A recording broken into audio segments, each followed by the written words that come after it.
नवंबर को पीएमओ से जो वहां बात की गई है इलेक्शन कमीशन में, और इलेक्शन कमीशन और पीएमओ की बात का मतलब क्या है भाई? क्योंकि अब तक का जितना भी आया है, प्रधानमंत्री ने कितनी ही आचार संहिता का उल्लंघन किया, इलेक्शन कमीशन ने एक बार भी प्रधानमंत्री के खिलाफ कुछ नहीं किया। तो साफ समझ में आ रहा है कि क्या कहानी हो रही है। 2022 में निष्पक्ष चुनाव नहीं होंगे, और ये देश के लिए, देश के लोकतंत्र के लिए और देश के संविधान के लिए बहुत ही गंभीर परिस्थिति और गंभीर खतरा है। उसका बात करने का मतलब है कि वो निश्चित रूप से पीएमओ के इशारे पर काम कर रहा है। जो आरोप उस पर पहले लगते रहे हैं, पक्षता उसी समय खत्म हो जाती है। ये यूं कही कि बहुत बड़े संदेह के घेरे में आ जाती है। आखिर जरूरत क्या है? अगर उन्हें किसी भी चीज की जरूरत है तो संसद है, उसको बताएं वो। और काश बैलेट पेपर से चुनाव हो जाए तो बीजेपी पूरी तरह से साफ हो जाएगी। मैं दावे के साथ कह रहा हूं, उत्तर प्रदेश में आज अगर आप बैलेट पेपर से चुनाव करा लीजिए, साफ सुथरा चुनाव, निष्पक्ष चुनाव करा लीजिए, बीजेपी को 50 सीटें नहीं मिलेंगी। भैया सैया भाई कोतवाल तो फिर डर काहेगा? तो प्रधानमंत्री जी बैठे हैं, सब कुछ करने वाले हैं।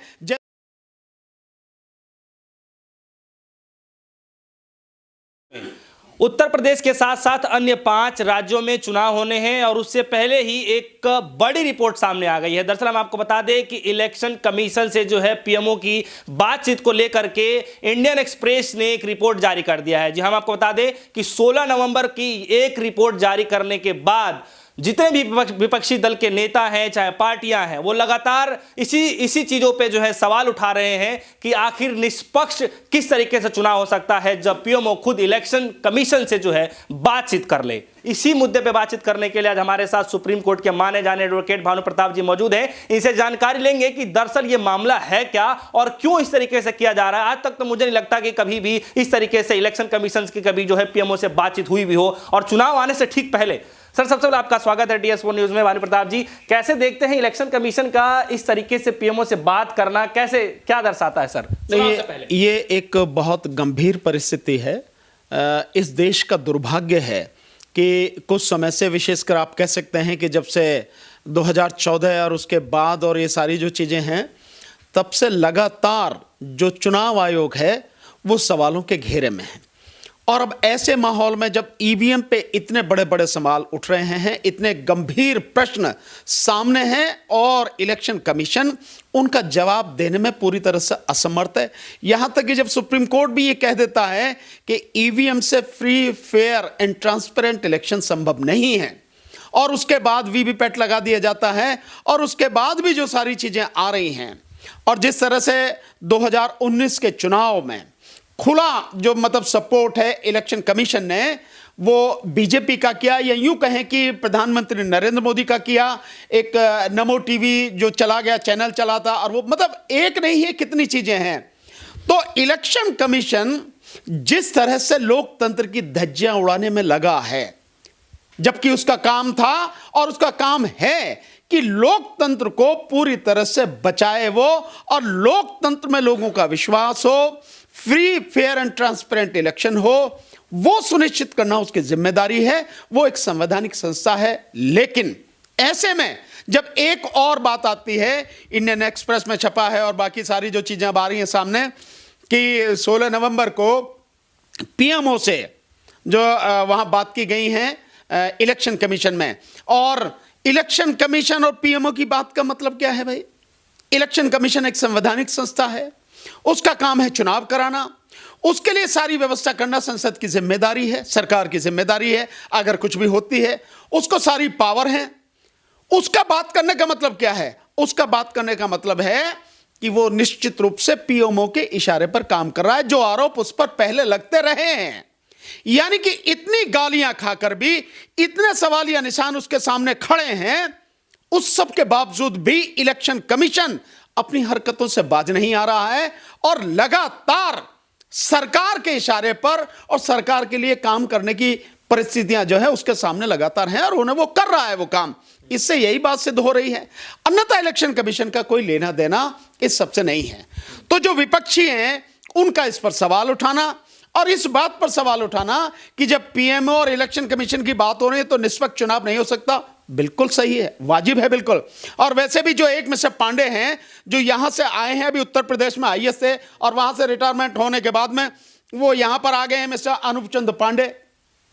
और जो दांव पर जो सबसे बड़ा इलेक्शन अब 2022 का है वो उत्तर प्रदेश का ही है, क्योंकि जो कहा जाता है कि उत्तर प्रदेश से दिल्ली की जो सत्ता है वहां तक के लिए रास्ता बनता है। और जब प्रधानमंत्री ने स्वयं कमान संभाल ली है उत्तर प्रदेश के चुनावों को लेके, तो आप सारी परिस्थितियों को जब मिलाकर देखते हैं तो पता लगता है, और यह वाजिब शक है सभी विपक्षी पार्टियों का, कि उत्तर प्रदेश में या 5 राज्यों में आने वाले समय में 2022 में निष्पक्ष चुनाव नहीं होंगे। और यह देश के लिए, देश के लोकतंत्र के लिए और देश के संविधान के लिए बहुत ही गंभीर परिस्थिति और गंभीर खतरा है। लेकिन सर सवाल यहां पर यह भी उठ रहा है कि इन अधिकारियों से जो है 16 नवंबर को बताया जा रहा है रिपोर्ट के मुताबिक कि ऑनलाइन बातचीत की गई है सर। नहीं, देखिए ऑनलाइन बात की गई तो उन्हें अपना विश्वास है, इसका मतलब यह है कि वो ये है कि भाई जैसे चाहो आप बात कर लो, आपको कोई कहीं रोकने टोकने वाला नहीं है, सब कुछ आपके हाथ में ही है। सारी संवैधानिक संस्थाएं प्रधानमंत्री के इशारे पर प्रधानमंत्री के लिए काम कर रही हैं, चाहे वो ईडी हो, चाहे वो सीबीआई हो, चाहे वो सीवीसी हो, चाहे जो सीएजी हो, और चाहे ये इलेक्शन कमीशन हो, कोई भी हो।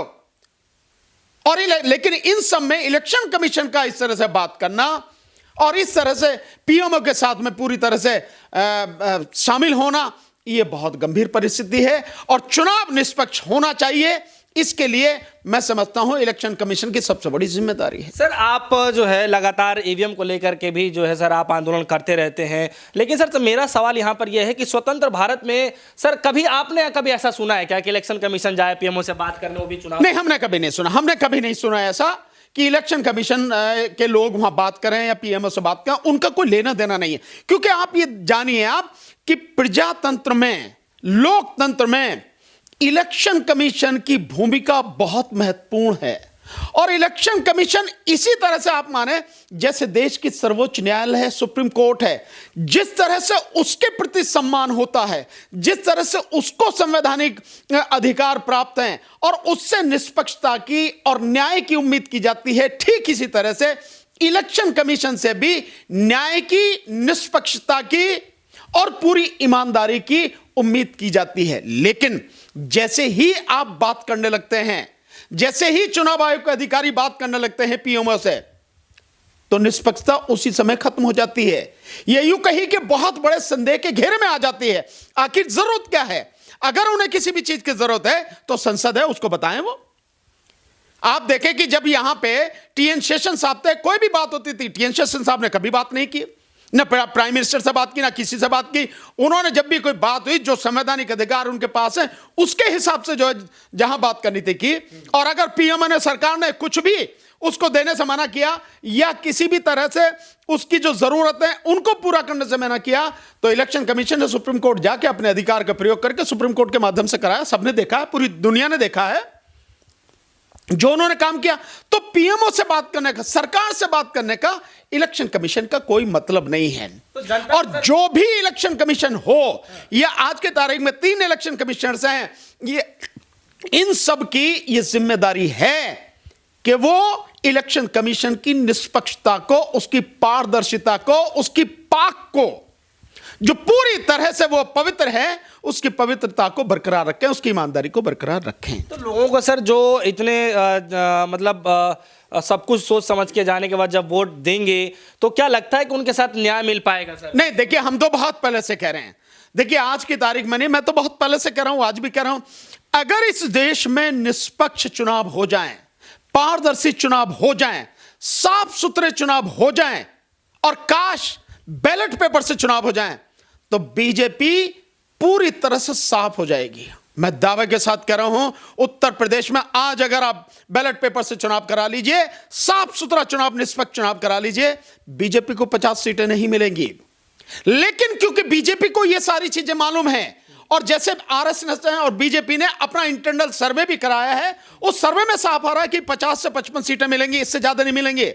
और इसीलिए अब जो आप सारी चीजें देख रहे हैं कि प्रधानमंत्री खुद कमान संभाल रहे हैं, जबकि आरएसएस ने पहले कर दिया था कि प्रधानमंत्री चेहरा नहीं रहेंगे, प्रधानमंत्री किसी इलेक्शन में कुछ नहीं करेंगे, अब आने वाले इसमें जो है विधानसभा में और उत्तर प्रदेश में विशेषकर आदित्य योगीनाथ जो है वो चेहरा रहेंगे। अब आदित्य योगीनाथ का कहीं आता पता नहीं है, उन्होंने कमान संभाल ली है, क्योंकि अब तक का जितना भी आया है, प्रधानमंत्री ने कितनी ही आचार संहिता का उल्लंघन किया, इलेक्शन कमीशन ने एक बार भी प्रधानमंत्री के खिलाफ कुछ नहीं किया। तो साफ समझ में आ रहा है कि क्या कहानी हो रही है। पहले कानाफूसी चलती थी, अब तो ये सब तथ्य सामने आ गया। अब क्या कहना चाहिए भाई? अब तो बहुत पूरी बेशर्मी के साथ में चीजें हो रही। अब तो ये कह रहे हैं कि भैया सैया भय कोतवाल, तो फिर डर काहेगा। तो प्रधानमंत्री जी बैठे हैं, सब कुछ करने वाले हैं। जैसे आप देख रहे हैं कि सारे आरोप लग रहे हैं, लेकिन सारे आरोपों के लगने के बाद भी और एसआईटी की रिपोर्ट आने के बाद भी उत्तर प्रदेश में लखीमपुर खीरी हत्याकांड में किसानों को नरसंहार किया गया, हत्याकांड किया गया, फिर भी गृह राज्य मंत्री को नहीं हटाया जा रहा। तो भैया कोई कुछ भी कह लो, हम नहीं हटाएंगे, नहीं करेंगे, हमारे पास सत्ता है, हम जो मन में आएंगे करेंगे। तो यही तानाशाही है, यही गुंडागर्दी है, और क्या इसको सीधे शब्दों में अगर कहा जाए तो यही है सब कुछ। तो जब सब कुछ उन्हीं के हाथ में है, करने वाले रिपोर्ट किसको करोगे? उन्हीं को।